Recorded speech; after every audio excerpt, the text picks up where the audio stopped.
kok kayak ada cahaya gitu, kayak berbentuk tapi bercahaya gitu. Berbentuk bercahaya. Jadi kayak ngeliat lampu, tapi ada kayak noise gitunya. Oke. Kayak berbayang. Gitu. Berbayang. Aku pikirnya apaan ya gitu kan. Yaudah. Terus aku masih terpaku. Aku kan orangnya harus ngeliat dulu, ngeyakinin. Iya, sebenarnya takut gitu. Iya. Cuman kayak aku harus mastiin. Terus aku diam dulu per sekian detik gitu kan. Per sekian detiknya itu tuh.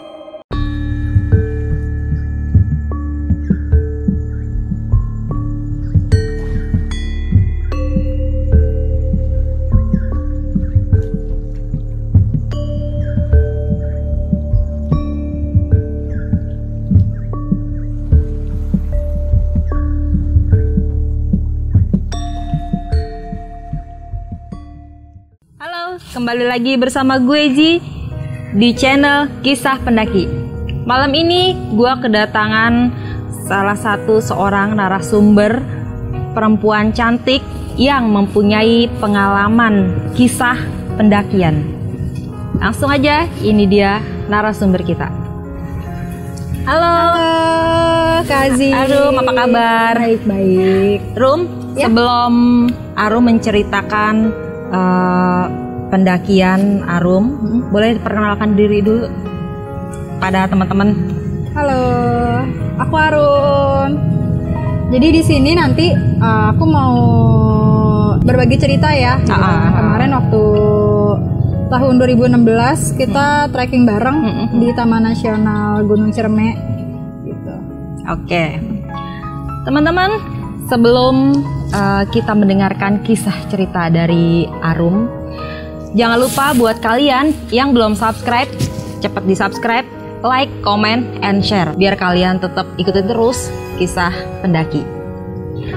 Kali ini narasumber kita mempunyai pengalaman pendakian di salah satu gunung di Pulau Jawa, yaitu gunung tertinggi di Jawa Barat, tepatnya Taman Nasional Gunung Ciremai via Palutungan.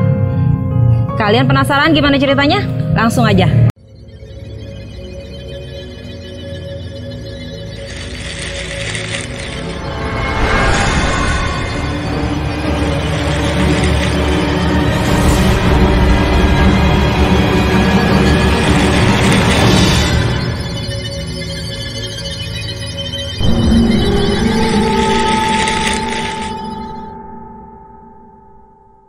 Oke, jadi awalnya sih nanti aku mau cerita tentang perjalanan kita yang mau trek bareng. Jadi waktu itu karena janjian kan awalnya itu kita janjian tuh cuma dari beberapa orang ke beberapa orang. Nah ternyata beberapa orangnya itu kenal sama beberapa komunitas lagi. Gitu kan. Terus akhirnya pas hari H aku juga kaget sih karena pas itu kita janjian sama beberapa komunitas. Jadi kita ngumpul tuh. Ternyata nggak dari Jakarta aja, itu ada yang ikut dari Bandung. Dari beberapa komunitas ya. Ternyata ada salah satu anggotanya pendaki cantik itu dari Teh Cika. Ternyata dia ikut join bareng kita juga buat ngetrek di Taman Nasional Gunung Ciremai gitu kan. Pas itu kita meeting point di salah satu rumah dari tim kita juga tuh, itu dari Mang Egi sama Agugi. Jadi kita memang udah nentuin kita mau meeting point di sini gitu kan, karena lumayan deket kan rumahnya di kaki gunung. Terus ke base camp kita juga nggak terlalu jauh gitu kan. Akhirnya kita hitung itu sekitar 35 orang. Akhirnya pas paginya kita packing segala macam, kita mulai lagi ke base camp itu dari rumah Mamang itu kalau nggak salah jam 9 pagi. Kita nyampe di base camp sekitar jam setengah 10. Oh, cuma 30 menit ya? Nggak nyampe sih kayaknya deh. Ya? Karena kan kita emang agak riwah ya, karena kan 35 orang ini kan. Betul. Gitu kan. Banyak terus akhirnya soalnya. Kita urus sinaksi, urus masalah logistik gitu. Akhirnya kita jalan kalau nggak salah sekitar jam 10-an. Kita mulai itu dari base camp jam 10. Kita tuh kebetulan treknya emang santai. Emang santai-santainya. Terus dengan posisi yang banyak orang, jadi harus main tunggu-tungguan, harus koordinasi ngecek timnya udah lengkap apa belum. Akhirnya baru nyampe di pos 1 itu sekitar jam 1 siang. di pos Cigowong. Cigowong ya. Iya, di situ memang kita jadwalinya itu buat istirahat, makan dan sholat. Gitu kita santai-santai sambil nungguin teman-teman yang lain nyampe. Jadi kita masak dulu di situ bersih-bersih. Ngopi-ngopi lah ya. Akhirnya udahlah sekitar 1 jam 2 jam kita nge-trek lagi lah. Gitu kan. Di situ sih masih aman lah ya, karena masih treknya nggak terlalu ekstrim ya. Ekstrim, masih landai. Cuman gara-gara dari pas 1 sebenarnya itu udah kayak angin kencang kan. Oke. Gitu kan. Ternyata kita mau ngebut ke pos Arban dan selanjutnya kita udah nggak keburu. Akhirnya kita cuma sampai ngecamp di pos Paguyungan Badak. Itu di pos 3. Itu juga udah jam 5. Cuma sih sebenarnya itu udah hujan badai. Karena jadi, cuaca yang tidak memungkinkan jadi untuk harus camp di pos 3 ya. Iya, jadi akhirnya kita putusin, yaudah kita ngecamp di pos 3 aja, lebih aman kan, karena kebetulan pada saat itu emang perempuannya banyak banget. Akhirnya kita ngecamp di pos 3. Sebenarnya sih pas aku malam pertama di situ sih nggak terlalu ada yang feeling yang enggak gitu, nggak bad feeling juga kan. Oke, kita laluin tuh malam pertama kita camp di situ, masih aman-aman aja. Masih fine-fine ya, enjoy lah. Di situ hujan gede mau kayak gimana, malah suasananya malah adem kan. Jadi kita fokus udah buat istirahat besok gitu kan. Udah pagi setelah itu pagi kita emang nggak niat ngejar sunrise. Iya. Jadi emang yaudah kita santai aja ya gitu. Kita udah ngobrol juga tuh, kita santai aja ya ke puncak gitu kan. Oh ya udah gitu. Nah pas pada saat itu kita mulai nge-trek lagi sekitar jam 7 pagi, udah nge-trek santai lagi. Nah barulah nyampe pos 4 aku udah ngerasa kayak yang kok nggak enak ya hawanya gitu. Udah mulai aneh-aneh ya. Aku nggak tahu sih di pos 4 itu yang punya pengalaman kayak gitu aku doang atau emang beberapa ada yang punya perasaan kayak gitu juga pada saat itu. Karena kan emang kalau di gunung nggak ada yang mau terbuka ya. Iya, jadi betul. Kadang aku takut sendiri gitu kan. Yang lainnya diam gitu kan. Cuman aku juga nggak berani. Turun baru pada main curhat-curhatan biasanya gitu. Itu aku udah kayak bad feeling kan. Kok di pos 4 kayak gini ya gitu kan. Kok udah gitu kan dia secara gelap terus rimbun gitu kan. Yaudah oke lah gitu kan. Oke lah kayaknya. Oh yaudah. Jadi nggak mau terlalu lama banget aku di situ di pos Arban itu kan. Lanjut pos 5, abis itu baru kita istirahat lagi di Goa Walet. Iya. Nah di situ lagi lah camp Goa Walet juga merasakan hal-hal yang kayaknya aneh sih di situ. Kayaknya nggak cuma aku doang kali ya.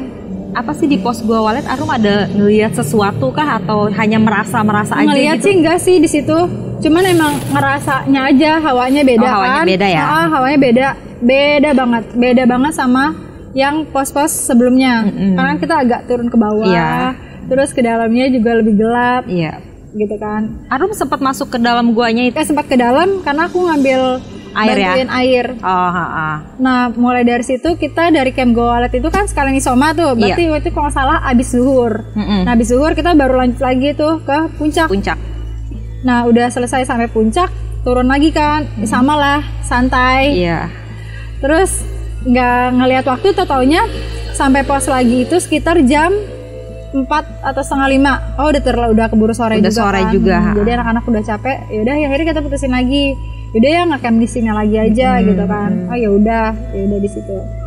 Nah di situ tuh mulai kayak udah mendung lagi, hujan lagi tuh. Ya udahlah udah hujan. Cuman tuh aku ngerasanya kok hujannya yang malam sekarang sama malam sebelumnya kok beda ya gitu. Beda? Iya. Bedanya?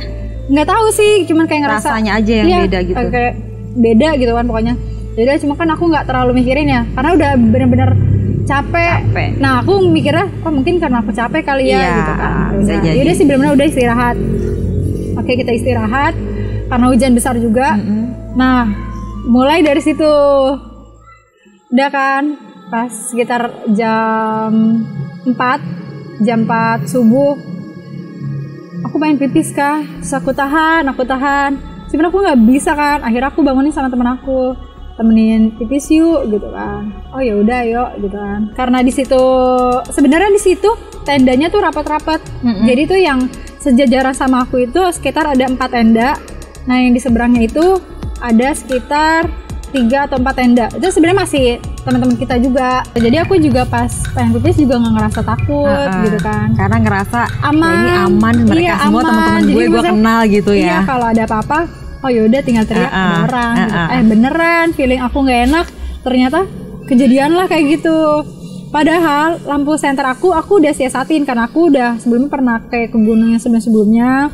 Terus aku juga suka dapat wejangan kalau bisa namanya di alam terbuka gitu kan, kita harus punya sopan santun gitu betul. Kan lampu jangan sampai ke atas, takutnya mengganggu yang ada di tempat gitu kan. Aku juga permisi padahal pipis kan udah gitu. Yaudahlah, udah senter aku turunin aja gitu kan. Terus pipis udah selesai pipis, aku balik badan itu ke arah tenda yang si Teh Cika ini, yang orang pendaki cantik ini. Udah ke arah sana. Terus aku lihat tuh, kok kayak ada cahaya gitu, kayak berbentuk tapi bercahaya gitu. Berbentuk bercahaya. Jadi kayak ngeliat lampu, tapi ada kayak noise gitunya. Kayak berbayang. Berbayang. Aku pikirnya apaan ya gitu kan. Yaudah. Terus aku masih terpaku, aku kan orangnya harus ngelihat dulu, ngeyakinin sebenarnya takut gitu. Cuman kayak aku harus mastiin. Terus aku diam dulu sekian detik gitu kan. Persekian detiknya itu tuh dari yang jauh lama-lama makin dekat. Dekat makin jelas, tapi kayak lebih nggak berbayang gitu. Masih kayak yang mikir gue capek nih, kayaknya gue capek gitu kan. Akhirnya aku kedip lagi, lama-lama dia makin maju lagi, semakin deket. Tapi tuh majunya tuh kayak bukan orang melangkah. Jadi majunya kayak cek gitu. Itu pasti banget, kayak majunya pasti banget gitu. Jadi setiap kayak bayangan aku tuh kayak setiap aku kedip dia maju, setiap gua kedip dia maju lagi. Udah kayak gitu. Aku tegesin lagi sampai sekian detik tadi itu. Aku liatin tuh, kok lama-lama jelas gitu kan, kok cewek ya gitu kan.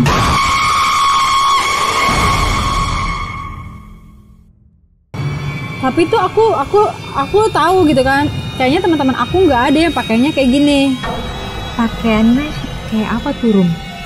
Yang pakaian kayak gininya tuh ini mulai udah agak-agak. Sebenarnya sih pakaiannya ini yang aku takutin. Kayak gimana sih? Cuma gue juga penasaran gitu. Gue juga agak sedikit merinding juga soalnya. Dari lu mulai bicara pakaian ini. Iya kan normalnya itu ada kalau naik gunung pakai jaket, baju hangat gitu kan. Nah, yang aku lihat sebelum itu lu boleh minum dulu deh. Biar nggak terlalu tegang ya kan. Karena gue juga udah mulai agak-agak merinding dengernya. Boleh, silakan minum. Ya.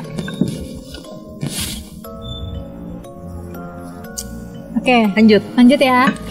Pakainya ini yang menurut aku untuk di gunung yang pasti ketinggiannya di atas 2000. Subuh, masih gelap, dan posisinya itu sendirian di antara pohon-pohon. Itu pakai bajunya kebaya kayak perempuan. Bodinya tuh menurut aku bodinya tuh kayak masih anak muda lah. Terus pakai baju kebaya warna putih. Iya. Jadi baju kebaya warna putih. Jadi itu tapi ke bawahnya itu kayak segitiga gitu. Jadi kebaya modelnya tuh kayak segitiga. Terus dia pakai, kalau kita tuh apa sih namanya? Rok atau batik, kain batik tapi hanya sedengkul. Jadi kebaya putih, bawahannya kain batik. Iya. Itu bodinya masih, menurut aku sih masih itu kayak muda. Iya, masih body anak muda. Terus rambutnya ya segini lah. Rambutnya tuh nggak panjang, nggak berantakan, tapi rapi banget. Tampangnya yang gue penasaran. Nah, yang tampangnya ini nggak sesuai sama bodinya menurut aku. Jadi kayak lebih ketua sih. Jadi kayak nenek pakai kebaya mungkin bisa lebih kayak ke situ. Terus aku mastiin lagi ke diri aku, ini aku halu apa gimana gitu. Tapi kok aku merinding, sekujur tubuh aku merinding. Terus aku tegesin lagi. Terus lama-lama, semakin lama dia malah jadi majunya di belakang tenda teman aku itu. Tenda yang Teh Cika ini. Jadinya ada di belakang tendanya Cika. Iya, yang tadinya di jauh banget, jauh nggak terlalu jauh, deket malah makin deket. Terakhir aku cuman mastiin dia sampai di belakang tenda karena aku yakin itu udah bukan orang kan. Akhirnya yaudah aku bilang sama teman aku, balik aja yuk, balik. Di situ aku cuma bisa nangis. Nah udahlah masuk tenda. Dalam keadaan Arum udah selesai buang air kecil? Udah selesai. Udah tuh masuk tenda. Maksudnya kan biar akunya tenang ya. Iya. Nah aku di situ cuman tiba-tiba nggak bisa ngomong apa-apa, ditanyain orang-orang sama temen-temen kenapa nangis gitu kan. Aku nggak bisa ngomong apa-apa, cuman nangis doang. Terus aku cuman bilang ada cewek. Cuman kan mereka maksudnya mungkin nggak ngerti maksud aku kan. Iya, betul. Gitu. Terus aku cuman mau merem doang tuh. Aku tuh maksudnya masuk tenda, terus merem. Aku benar-benar mau lupa gitu loh. Iya. Nah semakin aku malah merem, aku malah makin inget. Jadi kayak ke memori gitu. Iya, jadi malah makin ingat. Mukanya dia malah kayak gini gitu kan. Tapi alhamdulillah nggak nyeremin. Menurut aku memang yang nggak lazimnya itu karena dia kayak rupanya kayak nenek-nenek, pakai baju kebaya di tengah hutan gelap. Iya, gitu betul. Kan. Itu yang bikin kayak nggak masuk akal aja gitu. Iya, udah gitu. Udah cuman bisa nangis. Terus ditenangin sama temen aku. Yaudah pagi, sebenarnya pagi udah aku coba nggak mau ngomong dulu sama teman-teman. Dan nggak banyak yang tahu juga. Akhirnya pas aku udah masuk tenda, udah kan, maksudnya mau coba merem, udah kita merem gitu kan. Aku mau merem maksudnya biar lupa gitu kan. Malah keinget-inget terus. Malah jadi nggak bisa merem ya, kebayang-bayang sama si nenek itu. Iya, jadi malah semakin jelas kerekam bentuknya, rupanya.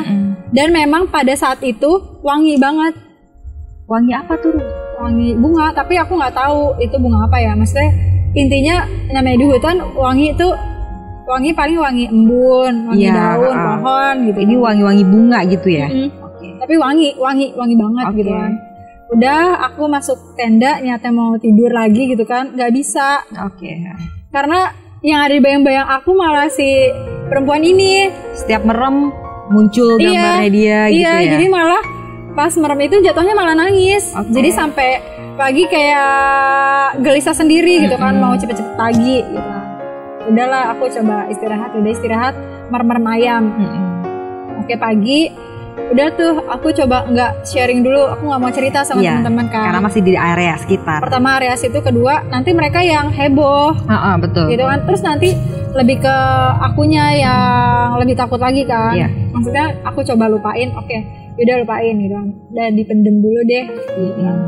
Udah kita selesai masak, packing, beres-beres semuanya.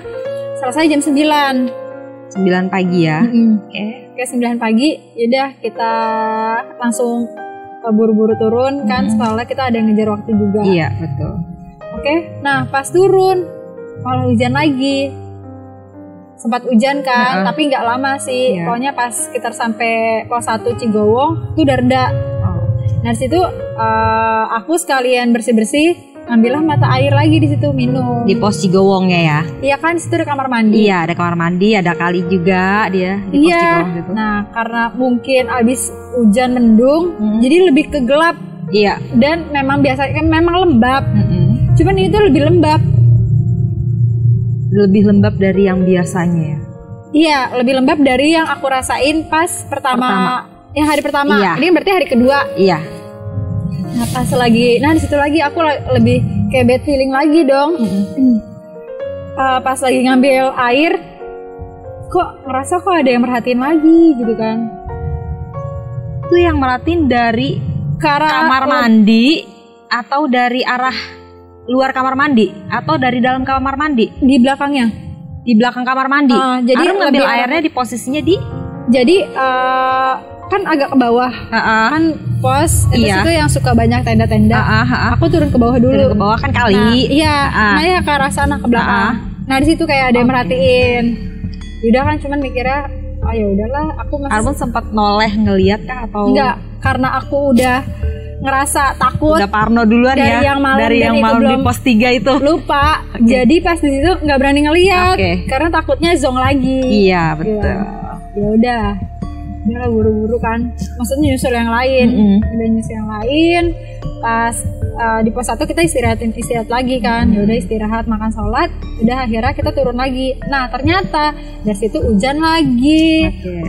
Memang dari naik sampai turun ditimpa hujan terus ya. Udah hujan juga tuh, udah itu juga kayaknya teman-teman aku ke sebagian kayaknya tuh mentalnya udah ada yang banyak yang ngedown juga. Iya.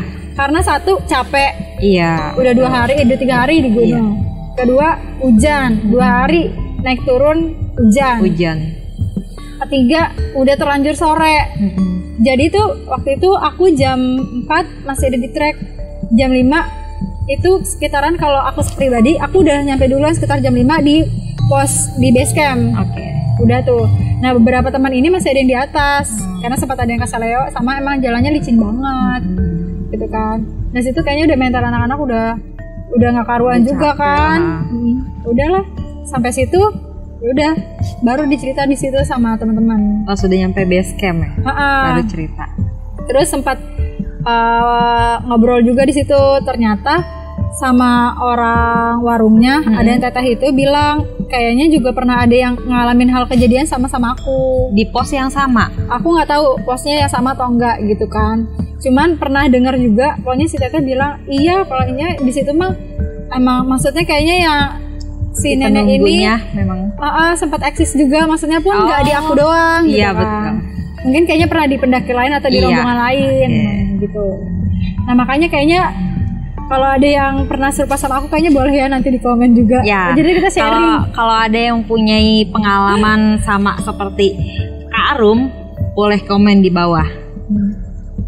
Nanti kita jadi sharing ya. Aku ceritalah tuh sama beberapa teman di situ. Ternyata teteh wartegnya kayak denger gitu kan. Terus teteh bilang, oh iya kayaknya juga pernah ada tuh yang kayak gitu juga gitu kan. Dit mengalami hal yang sama. Iya, yang tentang nenek ini gitu kan. Pokoknya tentang perempuan aku nggak tahu pasti ya nenek ini sama atau enggak. Pokoknya dia perempuan. Oh ya udah, terus aku bilang, oh berarti nggak cuma saya aja ya gitu. Iya kayaknya sih pernah gitu kan di tim lain teh gitu, di rombongan lain gitu. Oh gitu kan, jadi kan aku berpikirnya oh mungkin mau ngasih tahu juga gitu kan kalau ada gue di situ gitu ya. Kalau ada yang di luar manusia nih gitu kan, cuma kan kita nggak tahu ya. Padahal pun aku pipis numpang-numpang. Kita mau berangkat kita baca doa dulu, permisi. Setiap nyampe pos kita bilang assalamualaikum, permisi gitu kan. Maksudnya udah ngikutin prosedur mendaki lah ya. Iya, kita maksudnya ngejaga omongan kita gitu kan, nggak buang sampah sembarangan gitu kan. Udah permisi gitu kan. Pendaki tertib lah ya. Iya, ternyata aku masih dikasih lihat gitu kan. Dia kan tapi cuma mau kasih lihat bahwa ada dia di situ, tapi dia nggak ngeganggu sama sekali. Enggak sih, maksudnya sampai nyelakain enggak gitu kan. Cuman jadinya mental aku kayaknya yang lebih ngedown. Lebih ngedown aja ya lebih ke situ ya.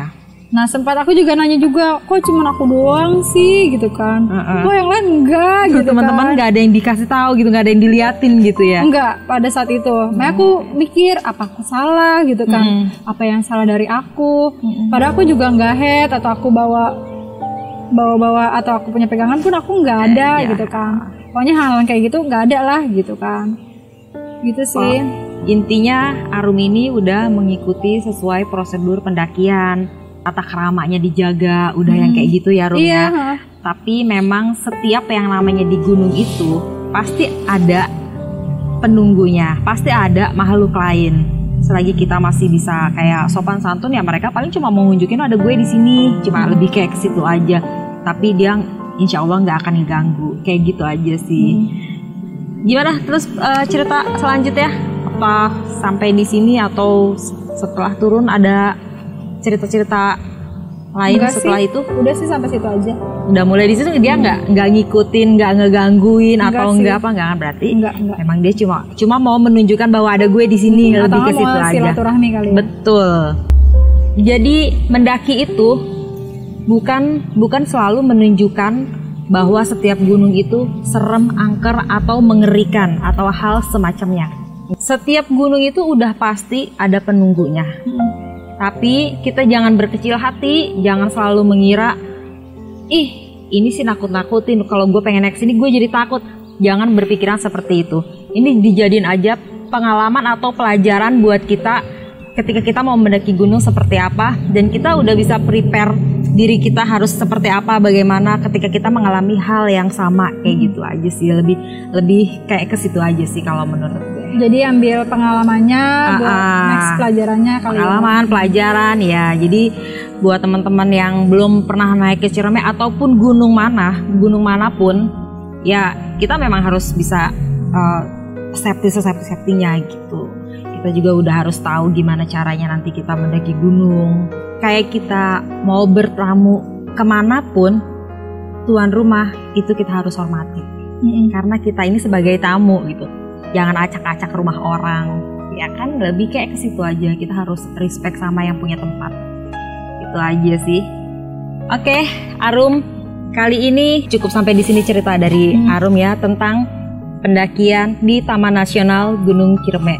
Buat teman-teman, jangan lupa kali ini kita dengerin pesannya Kakak Arum saat kita mendaki. Arum, pesan-pesan buat teman-teman pendaki. Pertama, yang harus dilakuin adalah cek kondisi tubuh dulu. Gitu kan, karena yang tahu kondisi tubuh kita kan diri kita sendiri. Maksudnya jujur sama diri sendiri. Kita sehat, kita fit, kita jalan. Kedua, siapin gear itu penting banget, karena kan kita nggak tahu namanya di alam. Kayak tadi kita ceritain itu, kita kena badai selama 2 hari. Kedua, gear. Ketiga, logistik. Logistik itu juga paling penting, gitu kan. Bahwa logistik itu yang kalau bisa minimum dari bahan-bahan yang bungkusnya dari plastik. Gitu kan? Itu paling penting. Terus bawa sesuatu yang memang yang banyak karbohidratnya sama gulanya sih. Karena gula itu pada saat kita bergerak dia akan menjadi energi, tapi pada saat kita tidur dia akan menjadi penyakit. Karena di gunung itu kita pasti banyak gerak, jadi disarankan gula ya. Iya betul. Terus kayak keempat, pakaian yang nyaman buat kita. Gitu kan, itu karena berpengaruh gitu kan. Karena ya kayaknya selama ini yang banyak yang aku lihat masih banyak yang pakai celana jeans. Kayaknya itu kayaknya lebih baik dihindari. Itu nggak nyaman pada saat melangkah ya. Salah satu yang nggak nyaman. Gitu. Terus kedua, dia tuh lebih dingin sih kalau yang aku rasa. Nyerap dingin. Terus kelima, jangan lupa apa yang kita bawa di gunung, sampahnya dibawa pulang. Itu yang paling penting. Terus apa lagi ya? Sopan santun. Banyak lagi sopan santun. Ketika minta doa restu sama orang tua juga betul. Kan gitu kan. Izin sama orang tua, minta doa restu. Kita pulang, kita datang dengan selamat, pulang harus selamat juga. Gitu sih. Oke, itulah pesan-pesan dari Kakak Arum. Dan jangan lupa selalu ketika kita melangkahkan kaki, berdoa kepada Sang Maha Kuasa. Itu yang paling penting. Oke, sampai di sini kisah pendaki. Thank you. Bye. Thank you, Arum. Thank you juga, Kak.